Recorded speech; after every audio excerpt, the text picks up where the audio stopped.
AI ഉപയോഗിച്ച് തയ്യാറാക്കിയ ധവളപത്രം കൊണ്ട് UDF കേരളത്തെ തെറ്റിദ്ധരിപ്പിക്കുകയായിരുന്നുവെന്ന് CPM സംസ്ഥാന സെക്രട്ടേറിയറ്റ് അംഗം MV ജയരാജൻ.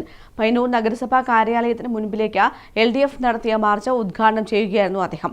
LDF നടത്തുന്ന സമരം UDF കൗൺസിലർമാർക്ക് വേണ്ടി കൂടിയുള്ളതാണെന്നും അദ്ദേഹം കൂട്ടിച്ചേർത്തു. തദ്ദേശ സ്വയംഭരണ സ്ഥാപനങ്ങളുടെ പ്ലാൻ ഫണ്ട് വെട്ടിക്കുറക്കാൻ UDF സർക്കാർ തീരുമാനിച്ചത് കൃത്രിമമായി AI ഉപയോഗിച്ച് നിർമ്മിച്ച ധവളപത്രത്തിലെ ദാരിദ്ര്യം ചൂണ്ടിക്കാട്ടിയാണ്.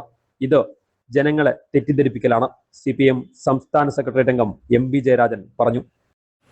കേരളം സാമ്പത്തിക തകർച്ചയിലാണെന്ന് വരുത്തി തീർക്കാൻ ധവളപത്രത്തിലൂടെ ഗവൺമെന്റ് പരിശ്രമിച്ചെങ്കിലും വസ്തുത അതല്ല.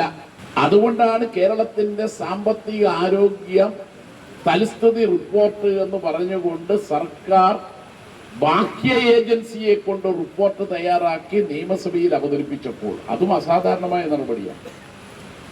സാധാരണ സർക്കാരിന്റെ കോൺഫിഡൻഷ്യൽ ആയ വെയ്സ് ആൻഡ് മീൻസ് ക്ലിയറൻസ് ഉൾപ്പെടെയുള്ള കാര്യങ്ങൾ ഉൾക്കൊള്ളുന്ന ആ കണക്കുകൾ ഒരിക്കലും പുറത്തൊരു ഏജൻസിയുടെ കയ്യിൽ കൊടുക്കാൻ പാടില്ല. ഈ AI ടൂൾ ഉപയോഗിച്ചുകൊണ്ടാണ് ഈ റിപ്പോർട്ട് തയ്യാറാക്കിയത് എന്ന റിപ്പോർട്ട് പുറത്തു വന്നിട്ടുണ്ട്. അങ്ങനെ തയ്യാറാക്കിയ കള്ളക്കണക്ക് പറഞ്ഞുകൊണ്ട് ഇതാ സാമ്പത്തിക തകർച്ചയിലാണ് കേരളം എന്ന റിപ്പോർട്ട് ധവളപത്രത്തിലൂടെ അവതരിപ്പിച്ചുകൊണ്ടാണ് പഞ്ചായത്തിനെയും മുനിസിപ്പാലിറ്റിയെയും കോർപ്പറേഷനെയും ഈ പ്രതിസന്ധിയിലാക്കിയത്. പയ്യന്നൂർ റൂറൽ ബാങ്ക് പരിസരത്ത് നിന്നും ആരംഭിച്ച മാർച്ച് നഗരസഭയ്ക്ക് മുന്നിൽ പോലീസ് തടഞ്ഞു. CPM area secretary advocate P Santhosh, V Balan, V Narayanan, Sarin Sasi, PV Dasan, Sujesh OT, Rameshan, Harihar Kumar തുടങ്ങിയവർ സംസാരിച്ചു. News bureau, Payyanur.